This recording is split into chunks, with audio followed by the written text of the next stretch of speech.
Bloomberg Tech is live from coast to coast with Caroline Hyde in New York and Ed Ludlow in San Francisco.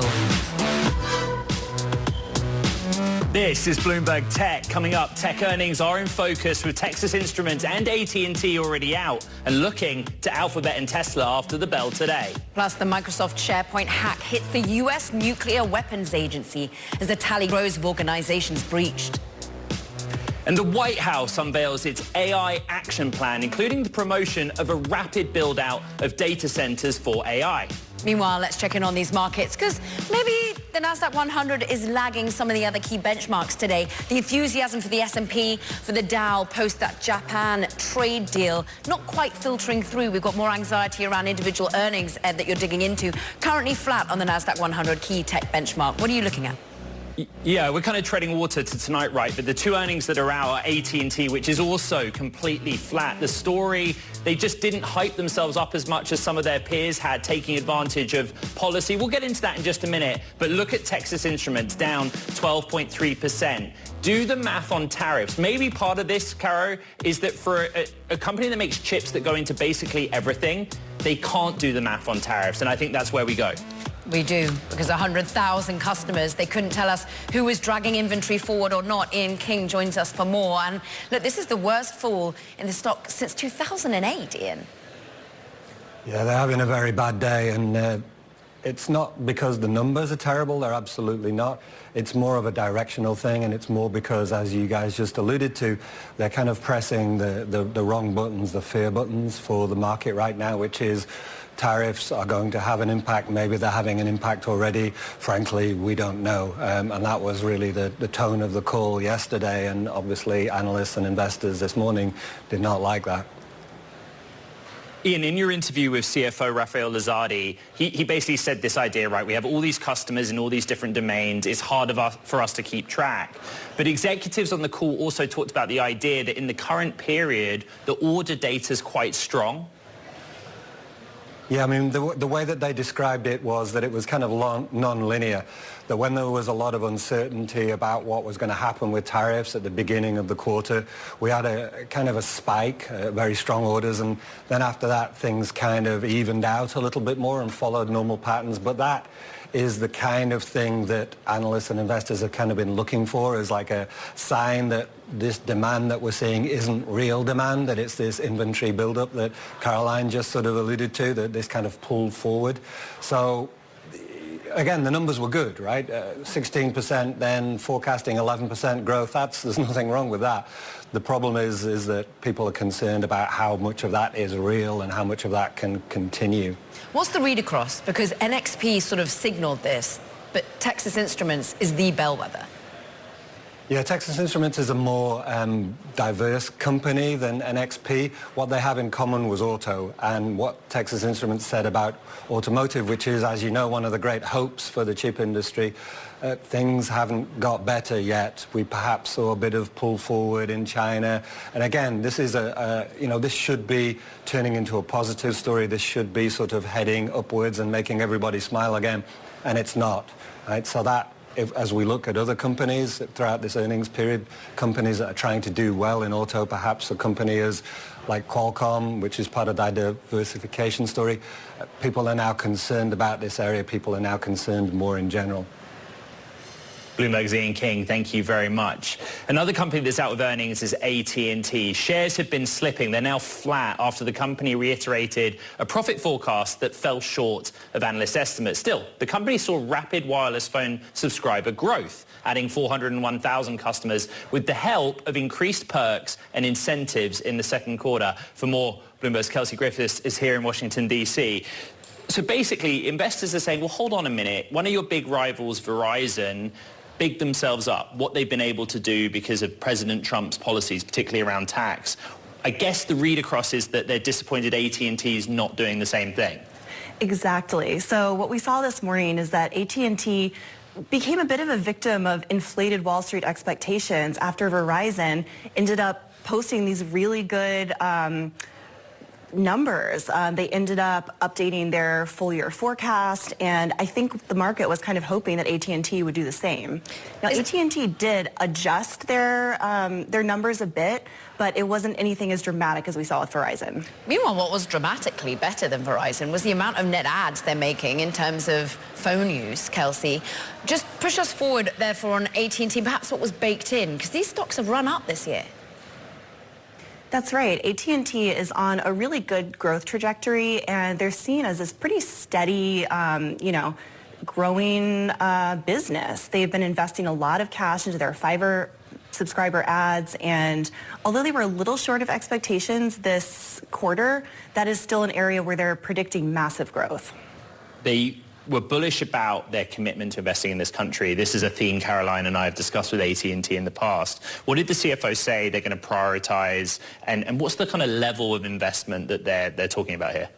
That's right. So in the wake of the big, beautiful bill, all companies, including Verizon and AT&T, are looking to really invest in their networks. They're looking at these tax savings and kind of thinking about how they're going to spend that. For AT&T, we've heard that they're going to invest an extra $1 billion or so in the fiber network, I believe, per year. And then we're also going to see some pretty big contributions to the employee pension plan. We'll keep an eye on it. Kelsey Griffiths, we thanks so much on the wrap-up on AT&T. But now let's get some other earnings context and what we expect to come after the closing bell today. Of course, it's Alphabet. Brad Erickson, internet analyst at RBC Capital Markets, joins us now. And look, you have got, I think it's about a $200 price tag, outperform on Alphabet. How can they live up to the, prior to this day, 10-day run-up, a longest winning streak for Alphabet that we've seen since 2010, Brad?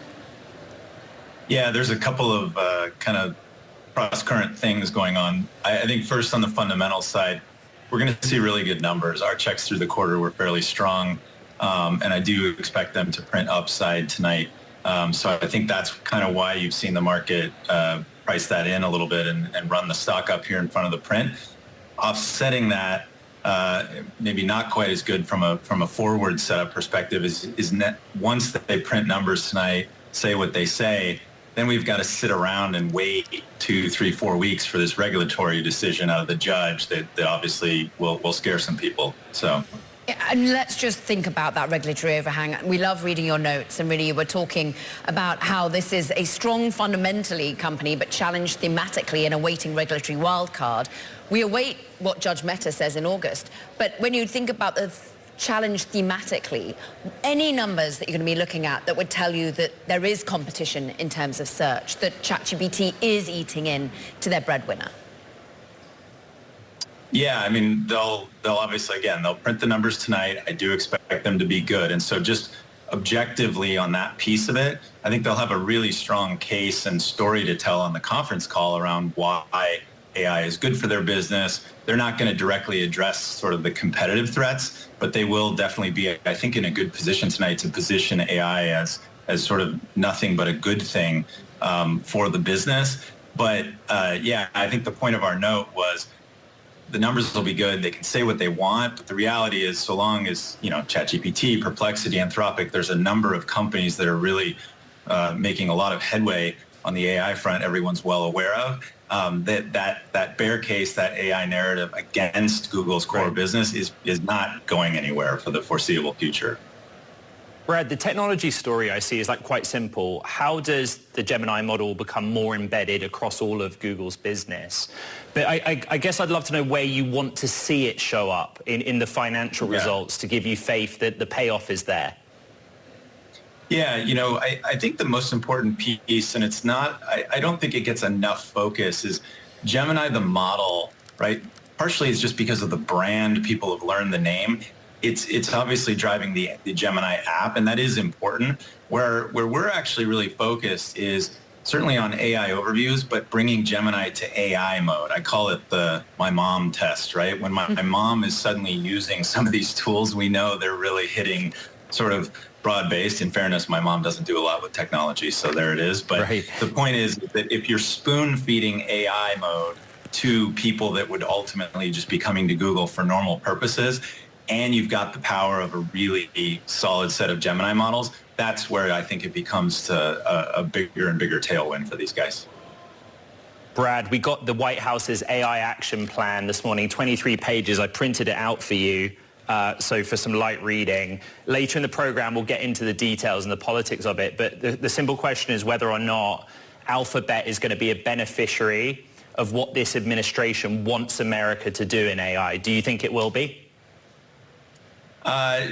Generally, yes, but I do think there's going to be more and more attention paid to how sort of equitable the value distribution is of AI. I think that's something we spend a lot of time thinking about these days, which is, I think if you look at the parts and pieces of what we know of AI today, it would suggest that a lot of the value could accrue to only a very few number of companies. And I don't think that's going to work, bigger picture from a regulatory perspective. And the reason we like Google in that perspective is Google is the distributor of traffic, right? The biggest one on the internet. And I don't see that changing. And so I actually think that plays quite well into the regulatory framework going forward.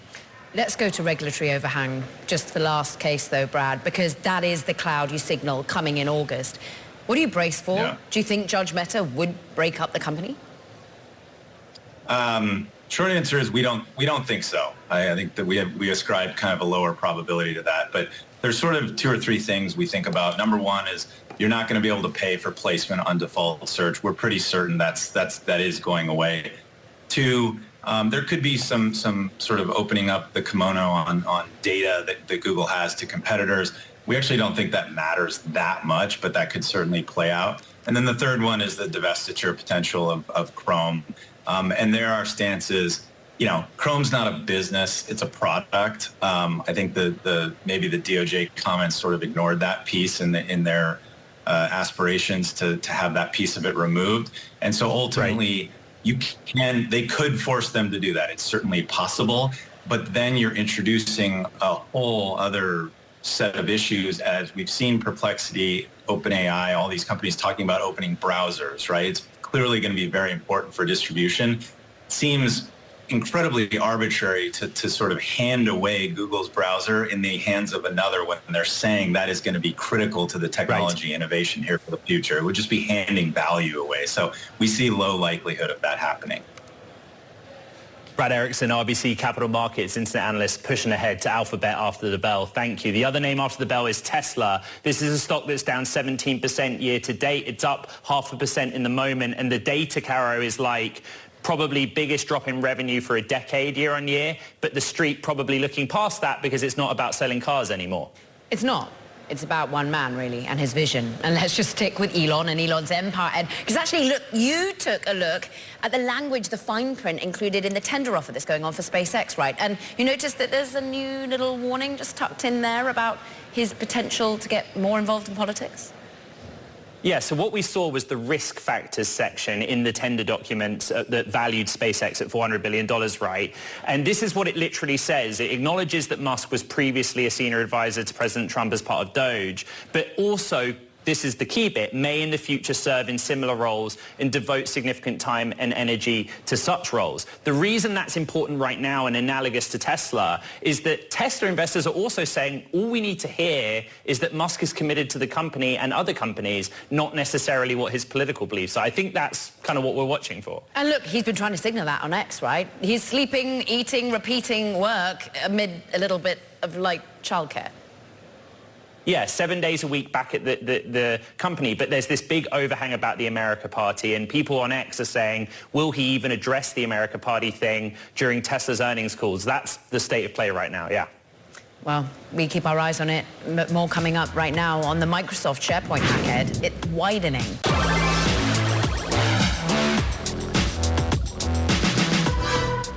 Now, the number of companies and organizations that have been breached by the hack on Microsoft SharePoint has grown to about 400 entities now. It's according to Bloomberg reporting that this includes the U.S. National Nuclear Security Administration, which of course oversees the design of nuclear weapons. For more, Bloomberg's Jake Bleiberg joins us. And just how extreme are these hacks? What sort of information do we understand that they've managed to gather? So we're still learning about what they're gathering, and it's a hard question to answer in a lot of cases.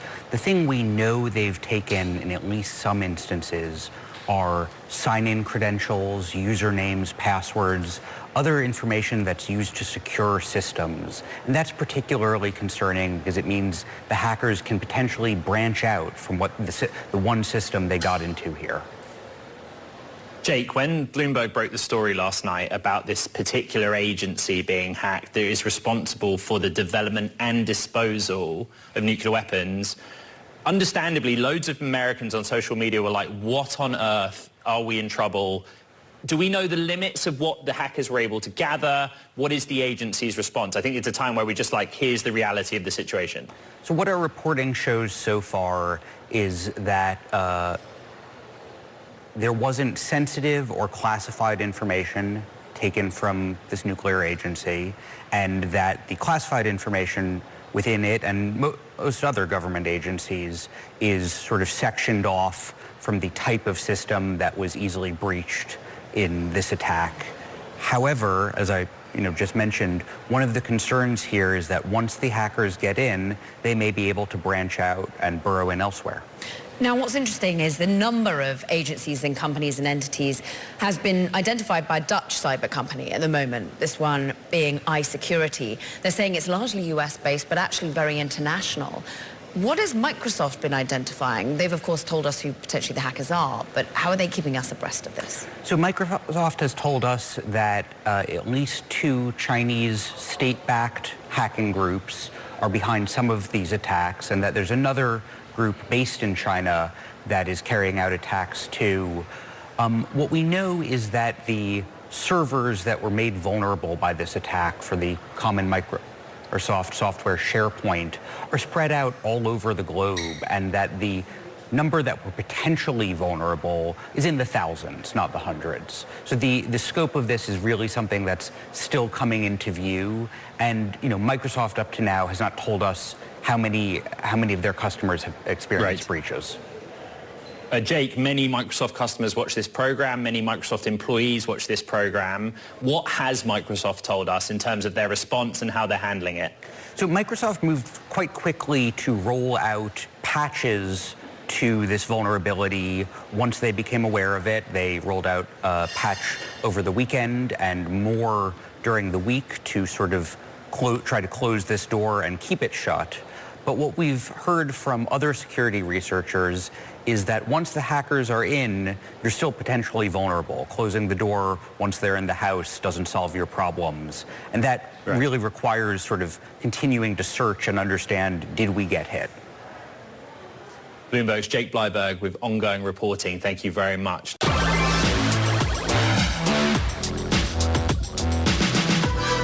It's time now for Talking Tech. And first up, Uber is testing a ride option in the US that matches female riders and drivers. Now, the safety feature is already available in some international markets. The pilot will launch in Los Angeles, San Francisco, and Detroit in the next few weeks. It's long been offered by Lyft. Plus, Sonos has named interim leader Tom Conrad as chief executive officer. The appointment is a vote of confidence in his effort to get the struggling audio company back on track after a disastrous software launch that hurt sales and forced the company to lay off workers. And the UK's antitrust watchdog is proposing giving Apple and Google's Android so-called strategic market status. Now, the move would pave the way for regulation of their mobile operating systems, app stores, and mobile web browsers. Ed? A stick with Apple. It's launching a new version of its device insurance plan, Apple Care. The new $20 a month plan can cover up to 3 devices. Bloomberg's Sam Kelly has the details. So often have I tapped into Apple Care having dropped this thing on the floor. What's new about it? Why are they updating it? Hi, good morning. Yeah, so basically this new $20 a month subscription allows you to have 3 different devices of any different base model. So you could have a newer iPhone or a Vision Pro or an Apple Watch. And for $20, it will protect against spills, accidents, cracked screens. You can talk to somebody 24/7 if you have IT help, battery replacements. Previously, the company has long offered a subscription plan where you can opt in into the same type of thing for the iPhone, but you would have to pay for it almost a la carte. So if you had an Apple Watch, you'd have to do just that. You'd have to do the iPhone. This bundles, packages everything very nicely together for $20 a month. And in theory, there could be some savings here for some consumers as well, and obviously a subscription play for Apple as well. Let's go there, because I can see why it'd be appetizing for a consumer, particularly if there's loss and theft coverage.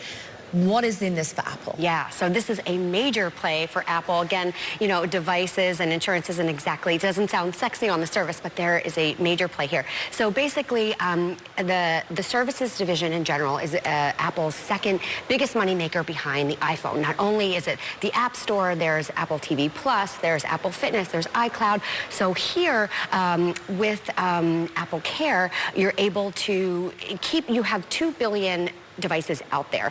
This is people who maybe have one device insured, if that. This is money that they would be able to make, and it would, in theory, help offset some of the different challenges that they're seeing right now around the Apple Store, or lagging behind AI in certain areas against competitors, trying to drum up subscription sales in general. And this is money that potentially people might not be paying, but they might say, you know what, for $20 a month, if my phone breaks, if I lose it, maybe this is enticing enough for me to do it. Where are the limitations, though? For me, I think the off-putting thing is, yes, I can see you wanting to opt in if you're buying a new device, but then to get the older stuff that you already have insured, you kind of got to get it diagnostically tested, right? Yes, you do. So you have to go through a short, sort of several-minute testing to make sure that the screen is okay, the battery. They want to make sure everything is okay before your insurance, almost like health insurance. You want to make sure things are okay. But it does go back 4 years. So you might say, you know, I have a brand new iPhone, but I haven't bought an Apple Watch in quite a while. And so this might be a way for you to say, oh, you know, maybe I can opt into something a little bit more. Bloomberg's Samantha Kelly, great analysis. We appreciate it.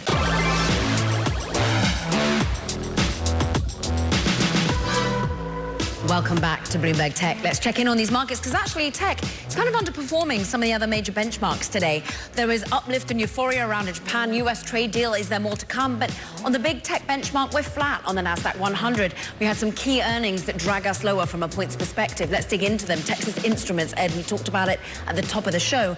It is having its worst day since 2008. Clearly, global tariffs impacted the business, but the executives can't articulate how much there is a pull forward on the previous quarter, and it just didn't live up to the expectations of investors. Meanwhile, we're also down on SAP, and trading in Europe, we've just closed the market. We're off by 5%. Again, tariff headwinds, the dollar weakness impacting this particular software business end.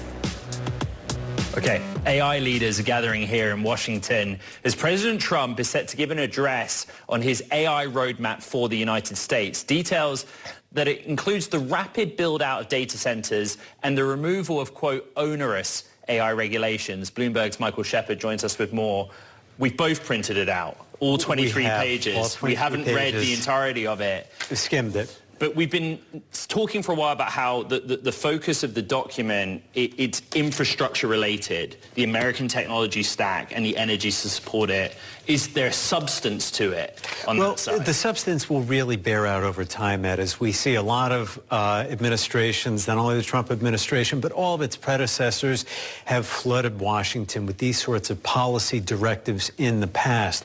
And the catch here will be to see whether they can actually gain some traction with this document, not only with industry, but also with Congress, with the federal bureaucracy, with the agencies that they currently oversee, and then at the state and local level, too. They have to make sure that a lot of this can be done. And it's an onerous process. They talk about removing onerous regulations, but they will have a lot of digging to do on it. That is to cut some of the red tape that they talk about right in the beginning of the report, to also try to pave the way not only for the data centers, but for the energy needed to power them. Right. That's a big deal. It's a big pillar of this. And then also, you talked about this, and we've talked about this on the program before, too, and it was in your conversation with David Sachs just last week, building AI globally on the American tech stack. That's another pillar of this document, and it's something we'll have to watch to see how they implement. Yeah, sort of helping promote exports to an extent.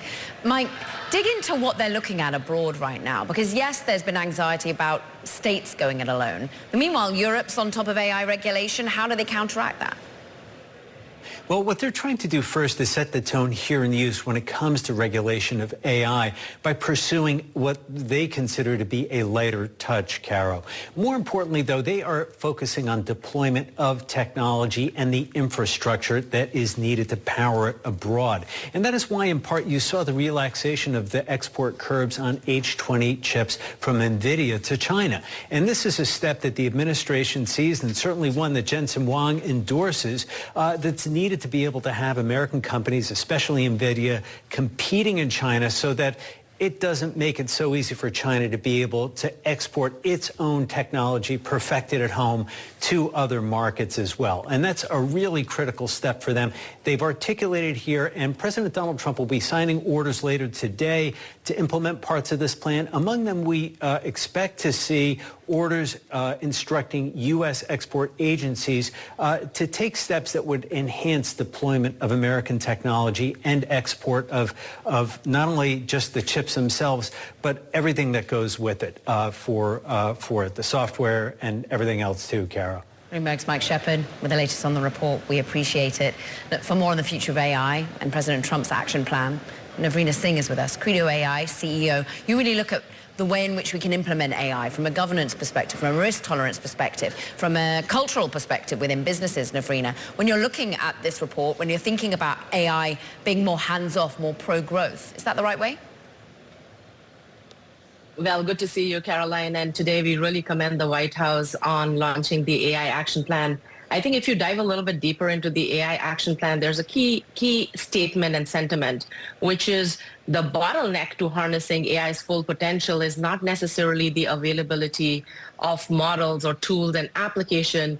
It is slow adoption. And central to that is lack of trust. And I think, as you know, that Credo AI has been on this journey to embed that trust in the full AI lifecycle. And I think the AI action plan is really diving deep into it with how do you standardize evaluations? How do you actually bring more transparency to AI so that you can fuel growth? But all that growth has to be grounded in trust, and that's what the action plan is focused on. Navrina, in Pillar 1 of the document, which is titled Accelerate AI Innovation, something very high up is the commitment to encourage open source and open weight AI. And I thought that was really interesting, the prominence of it within the document. Why is it important that this administration focuses on open source and open weight AI? Yeah, Ed, great question. I think we've seen historically that open source really contributes to more innovation. And in artificial intelligence, especially with the United States leading, we are finding a lot of great innovation is coming from our open source ecosystem. So the focus in the AI action plan on open source further strengthens the capability for everyone else to build on top of AI innovation at large scale. There is a really heavy emphasis on deregulation, cutting red tape to facilitate the infrastructure side of this. Does that concern you, that that's the plan as opposed to, I guess, a codified or frameworked piece of rulemaking around AI? So as you know, Credo AI serves some of the largest Global 2000 companies in the world. And what we are finding is governance and oversight and control of AI systems is not just tied to regulation. It is really about understanding these AI systems and making sure that you have the right not only standards, but also some guardrails which are in place. So what we are going to see, I think, coming out of this AI action plan, as stated, is a focus on more contextual evaluations, which are paramount for making these systems happen. I would like to see, obviously, this AI action plan stretch a little bit further into standardizing what does good look like for AI, and more to come on that soon. Navrina, let's just dig into the global perspective you have. And the fact that the context is this is a race. And this is a winner takes all, US versus China. Is that what you're seeing? Absolutely. What has been really important is this isn't just a policy moment.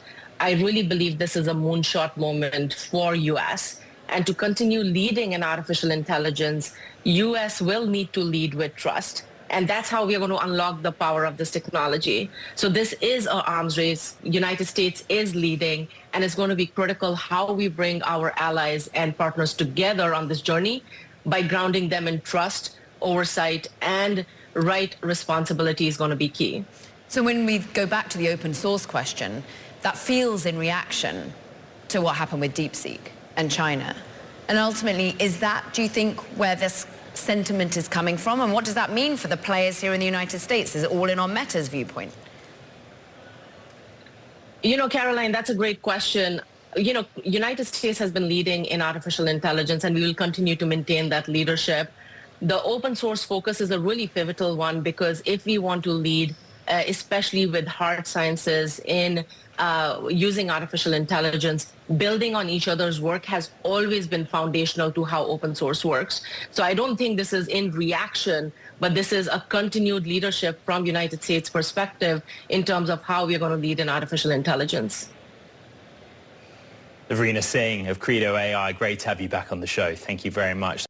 This is Bloomberg Tech, and you are looking at a live shot of the principal room. Check out the Bloomberg Tech podcast. Find it on the terminal, as well as online on Apple, Spotify, and iHeart. This is Bloomberg.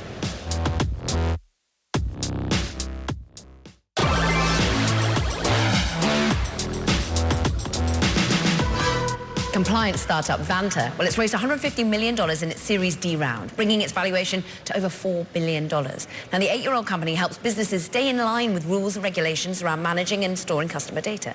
Vanta's CEO and co-founder, Christina Cacioppo, joins us now. So the $150 million, what does it help you do? It helps us continue to help our customers build and demonstrate trust across the internet. Okay, demonstrates trust across the internet. I mean, it immediately makes me think of today's news flow. We're worrying about Microsoft and the hack there. I mean, is this something that you're worrying about more broadly, that security isn't strong enough, particularly when it comes to access to third parties?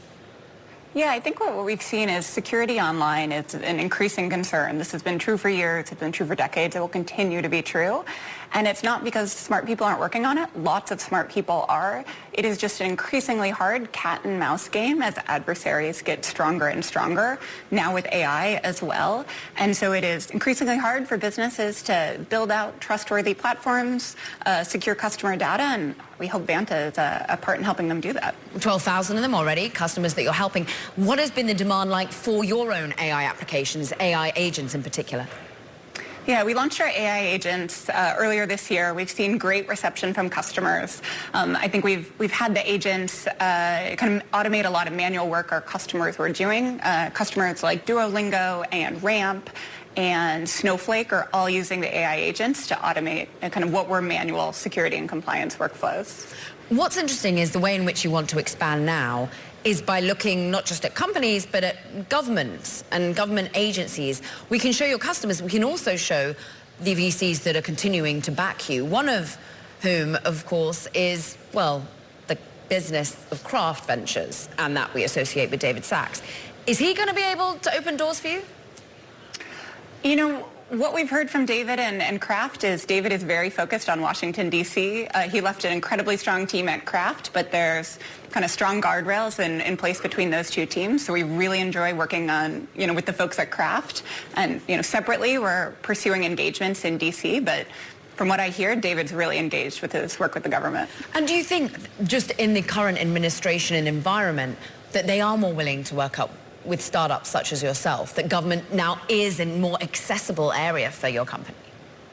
I think so. We've seen, this government be very receptive to software providers. They want to get more software into the government, save time, save money for taxpayers.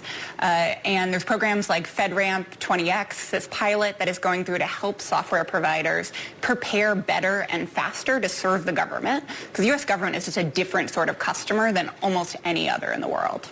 It is. And what I'm interested, therefore, is how you beef yourself up to meet that demand. You said that you want to continue to expanding, continuing to help your own clients that you already have. Where are the bottlenecks for you? Is it about hiring more talent? Is it more about a marketing play and just getting into the orbit of other businesses? talent is a huge part of it. We are only as good as the people who work at Vanta. And there's all sorts of different pieces of that. So AI talent is definitely a part of it. It's a very hot area of the market, as I'm sure you're covering. The government piece is another one. Again, that is just a specialized skill set. And so we are hiring across the board, lots of roles, lots of opportunity. And where are you hiring? I know you've been beefing up offices in London, you've been putting data centers in Australia. How global does this get? Quite global. So we've got 5 global offices around the world, follow the sun coverage for our customers. We also, in the U.S., have folks spread out across the country, which we've found to be a very successful hiring strategy over the last 5 years. Oh, Christina Cacioppo, we'll let you get back to that hiring strategy and running the business, the CEO and co-founder of Vanta. Congratulations on the raise.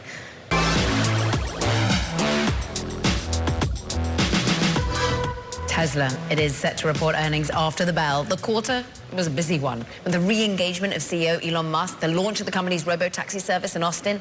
Bloomberg's Craig Trudell is here to tell us, well, whether investors are going to care about the fundamental business picture, which is an ugly one. We're expecting revenues to fall the most severely in more than a decade.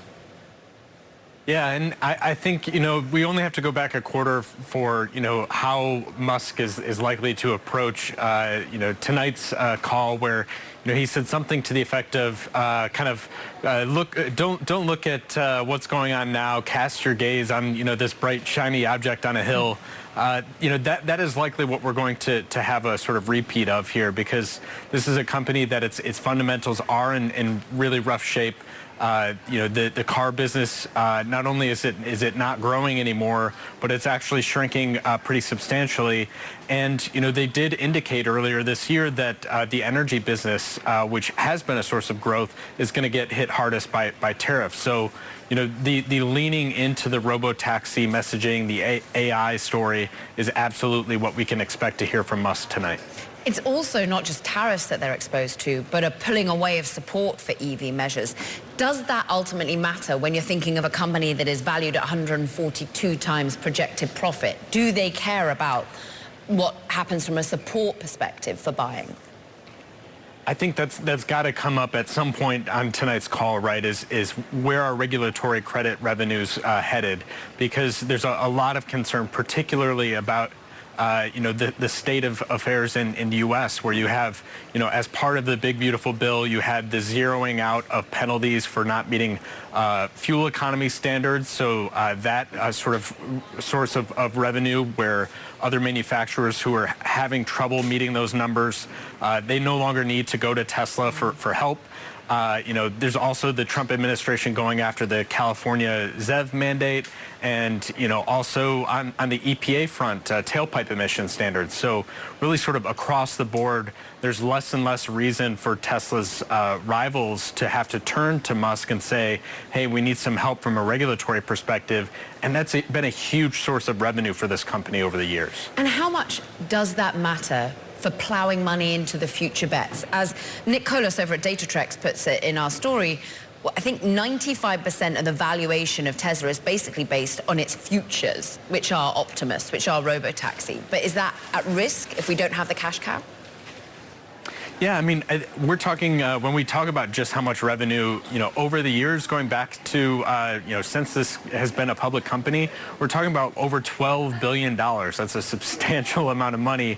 And a lot of that is weighted toward just the last few years, where we've seen, steadily Tesla report more and more of this revenue. And so if and when you see that reverse, and also this company is no longer to generate cash from its car business because that is no longer growing, and yet it has all of these operations to tend to, with plants that are underutilized. This starts to become a real issue, and you do have to sort of question if these robo-taxi statements sort of don't pan out. What next? What can investors sort of count on? From Tesla to sort of steady things and get back to a state where you can feel comfortable putting that sort of multiple on this stock. Can they count on Elon being focused on the business? Craig Trudell, we thank you so much for looking ahead to after the bell. And look, let's continue looking there, because we've got IBM coming up as well. And it's flipping the script at the moment. This is once a relic of another era, and Big Blue is back, as our Brody Ford says. Look, let's just talk about how this company has steadily convinced investors that it can grow. You put it perfectly, right? I mean, IBM has been talking about reorienting around software and services since the 90s. People didn't really believe them until a year or two ago, and you can see it in the stock price, right? That investors are really starting to buy into this idea of an IBM based around largely infrastructure software and consulting. The real star right now is that software picture, led by the acquisitions of Red Hat and HashiCorp this year. And if you look at large-scale software companies, most of them are struggling to really keep growing revenue steadily. IBM is doing it, making a better profit picture, stickier business. Clearly, Wall Street is happy about it. They are sending the shares up 30% so far this year, Brody. But the fly in the ointment has been, of course, global narrative of trade issues and a worry about people really plowing money into consultancy. How much do you think the Gen AI piece of that is going to be eroded? Because they've already done, what, $6 billion in business, but largely through consulting. It's a really good point, yeah. Consulting is the other half of the IBM empire, and that really has struggled because when the economy looks funky, what do? You cancel your consulting projects. And so IBM has booked a lot of business and consulting for Gen AI products. You know, these big companies saying, hey, which tools do we use? We're confused. What is kind of an issue is that this is coming at the expense of traditional consulting. And so it may not be a net increase. But what we've seen so far is that as long as software keeps getting purchased, investors are willing to overlook the choppy consulting. Well, for now, analysts, 9 of them say buy, 9 hold, just 4 say sell. Bloomberg's Brody Ford across IBM. We're waiting for your reporting after the bell when it breaks. But meanwhile, that does it for this edition of Bloomberg Tech. Don't forget to check out our podcast. You can find it on the terminal, as well as online on Apple, Spotify, and iHeart. And don't forget to tune in to Ed Ludlow, as he's over in the White House, of course, listening in on the AI summit and what that will bring in terms of the look ahead from President Trump. We've also got S&P 500 at session highs, records across the board. NASDAQ just lags a little bit, though, today. This is Bloomberg Tech.